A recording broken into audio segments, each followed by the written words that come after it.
A Universidade da Beira Interior, juntamente com uma dezena de instituições europeias, está a desenvolver um projeto europeu que pretende criar um sistema de transporte aéreo baseado em dirigíveis de grandes dimensões.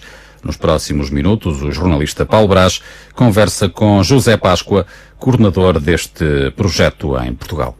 A Universidade da Beira Interior é a única academia portuguesa que integra um projeto internacional para desenvolver um sistema cruzador vai-vem. O sistema é baseado em dirigíveis de grandes dimensões e funcionará como uma plataforma logística flutuante. Pode levar carga e pessoas.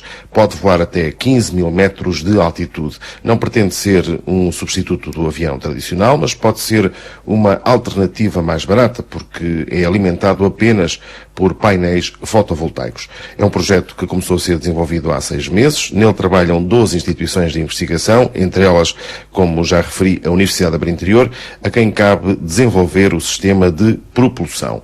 Para conhecermos mais em pormenor a ideia, partimos para a conversa com José Páscoa, que é o coordenador do projeto em Portugal e na Universidade da Beira Interior, concretamente. Boa tarde, professor.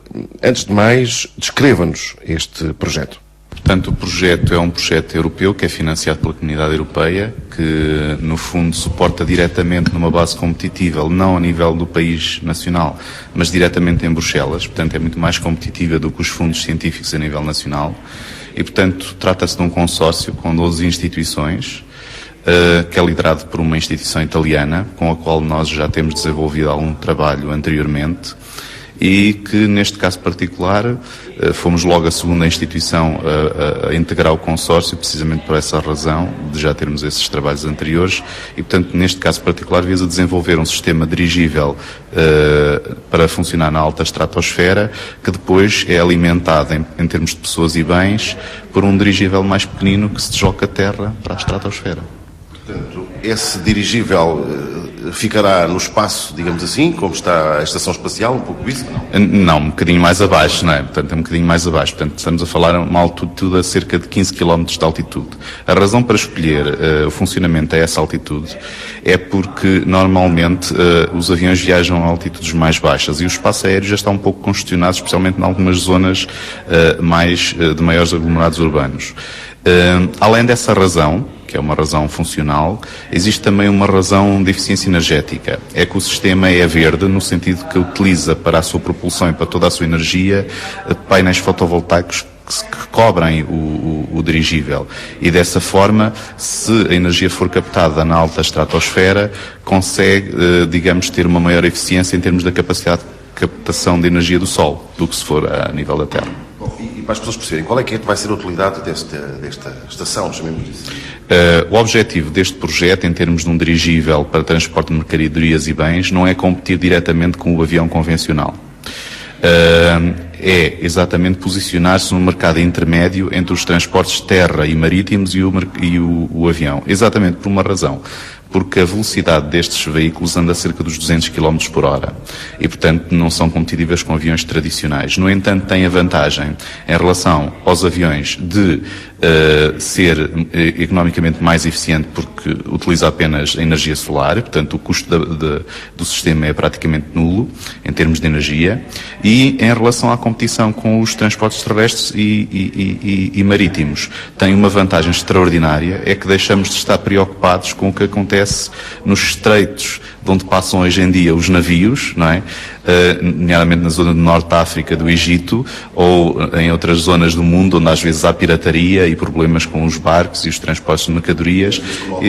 Exatamente, e neste caso, portanto, ele pode atravessar o oceano ou terra e, portanto, não há esse problema. Vamos lá ver como é que isto funciona. Portanto, esta estação principal estará a 15 mil metros de altitude, depois haverá uns mais pequenos que alimentarão aquele e depois aquele é que se deslocará para os vários sítios que se pretende, é isso? De facto, o que funciona a 15 km de altitude, nós chamamos cruzador, vai estar sempre a essa altitude e vai estar sempre em movimento. Porque os pequeninos vão, digamos, acelerar para o apanhar carregar e descarregar em movimento, porque a razão principal para isso é porque as dimensões são bastante grandes. E, portanto, desacelerar uma massa com estas dimensões era uma coisa impensável em termos, digamos, dos custos que isso envolvia e dos atrasos que isso envolvia. De maneira que a forma mais eficiente é precisamente essa. Na verdade, a plataforma que viaja a 15 km de altitude funciona um pouco como um centro logístico. Um pouco como quando nós enviamos uma carta para o correio. Portanto, exatamente.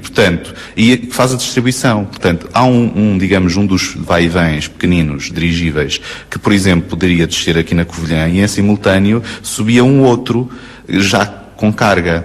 Como essa carga não vai toda para Lisboa, quando chegasse ao cruzador, parte da carga iria passar para um dos módulos dirigíveis que vai sair em Lisboa, outra parte da carga iria passar para o módulo dirigível que saía no Porto, ou vice-versa. E, portanto, dessa forma, digamos, a transferência pelos vários sítios é feita a bordo do cruzador, de maneira que quando o cruzador passa de cima desse aglomerado urbano, sai um dos pequeninos dirigíveis já preparado para descarregar em terra. Isto parece ficção científica, mas não é, não é? Por exemplo, eu quero mandar uma encomenda daqui para a Alemanha ou para a Suíça, há um pequeno vai-vem que está aqui, carrega, vai àquele lá acima e depois lá em cima é que distribui para o local de destino. Exatamente.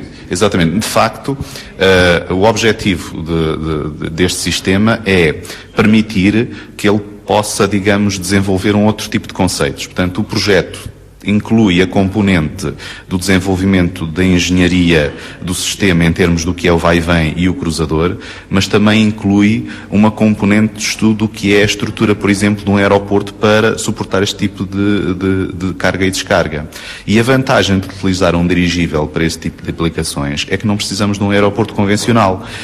O que está previsto é simplesmente ocupar um espaço de cerca de 200 metros quadrados, portanto, ele pode descarregar no centro de uma cidade. Portanto, porque como sobe na vertical, não precisa, digamos, não tem o problema da interferência com os edifícios, portanto, de facto, tem essa vantagem de não necessitar, portanto, podemos ter distribuição de carga sem ser nos aglomerados populacionais mais elevados e aumentar, assim, o que nós consideramos chamada a capilaridade do sistema de transporte aéreo. É óbvio que isto é um projeto revolucionário e a pergunta que se impõe, isto é viável ou poderá não passar um projeto? A pergunta é bem feita. E eu recordo que nos anos 60, ou no princípio dos anos 60, o presidente John Kennedy estabeleceu aos americanos um sonho, que era colocar o homem na Lua antes do final dessa década. E de facto eles conseguiram. E portanto, eu penso que neste caso particular existem muitas limitações, mas a limitação principal é no financiamento. Portanto, um projeto deste ano para ser implementado fisicamente necessita de muito financiamento. Se houver financiamento, eu penso que não será um problema que não possa ser resolvido. Portanto, é possível chegar lá? Sim, eu penso. Quantos anos, por exemplo? O que está previsto neste projeto é que nós, no espaço de 3 anos, temos que ter não só a visão, digamos, de engenharia ou projeto, mas também um demonstrador.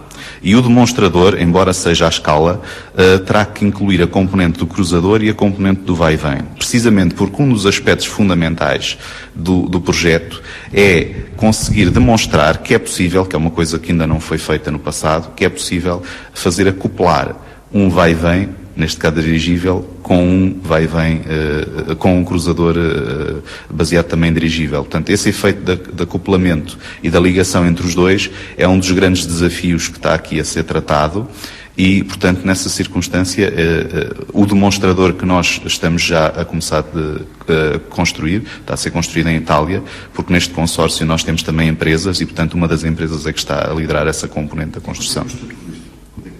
O projeto global são 5 milhões de euros. Portanto, em 3 anos. Não é muito. O facto de ser a Universidade Portuguesa a única academia que está a participar neste projeto também nos deixa? Sim, eu acho que... Foram convidados por ter um curso de aeronáutica? Não, porque nós até fomos... A relação não vem do curso de aeronáutica, vem do curso de engenharia eletromecânica. Eu sou professor no departamento de eletromecânica, precisamente porque neste projeto o que nós temos é uma característica multidisciplinar.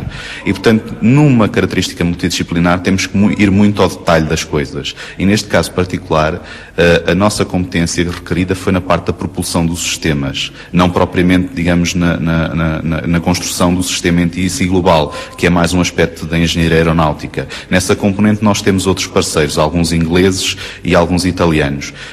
A componente da UBI é precisamente, digamos, nos motores, portanto, no sistema de propulsão para esta componente, e é aí precisamente que o Departamento de Eletromecânica tem desenvolvido trabalho e que o resultado desse trabalho são publicações que têm tido visibilidade a nível internacional e depois, com base nisso, surgiu este. Tudo este material que é feito aqui, material é feito nessas Portanto, sim, são materiais compósitos, portanto, os materiais, alguns deles são materiais que até inclusive estão um pouco considerados confidenciais, porque, por exemplo, um dos materiais, portanto, os materiais compósitos para a estrutura, mas um dos problemas e desafios fundamentais é o material a utilizar nos invólucros, porque isto funciona como se fosse um balão que vai subindo na atmosfera.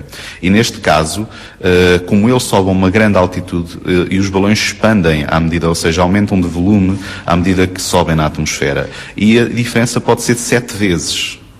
Ou seja, se tivermos 1 metro em terra, teremos 7 metros lá em cima. Portanto, de facto, nas várias direções. E, portanto, de facto, ele tem que esticar, digamos, esse invólucro tem que esticar bastante.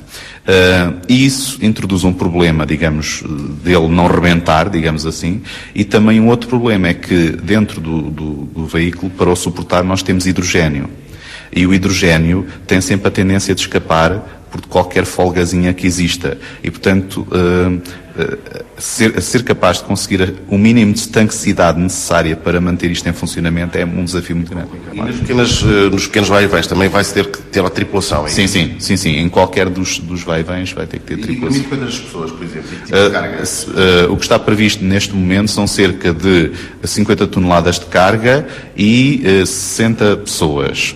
Estes números são números, digamos, com que nós estamos a trabalhar, depois, para o caso do cruzador, poderemos falar de 400 pessoas, 400, 500 toneladas de carga, 10 vezes mais. Um outro tipo de estudo é a possibilidade de utilizar, por exemplo, este tipo de veículo, por exemplo, em situações de emergências. Por exemplo, quando há um terremoto ou quando há qualquer situação desse género, seria possível colocar um cruzador sobre a área afetada com vários dirigíveis vai-e-vens que, no fundo, permitiriam, por exemplo, ter um super hospital a trabalhar a grande altitude, com os dirigíveis a fazer a transferência de pessoas e de alimentos para as pessoas que estavam na situação de tirar as pessoas do local exatamente, que está em perigo. Exatamente. É sem dúvida um desafio interessante para os vários ramos da ciência, financiado pela União Europeia, que mais cedo do que se pensa pode começar a cruzar os céus da Europa. Jornalista Paulo Braz à conversa com José Páscoa, coordenador do projeto MAT em Portugal, um projeto que envolve uma dezena de instituições europeias, entre elas a Universidade da Beira Interior, e que está a desenvolver um projeto europeu que pretende criar um sistema de transporte aéreo baseado em dirigíveis de grandes dimensões.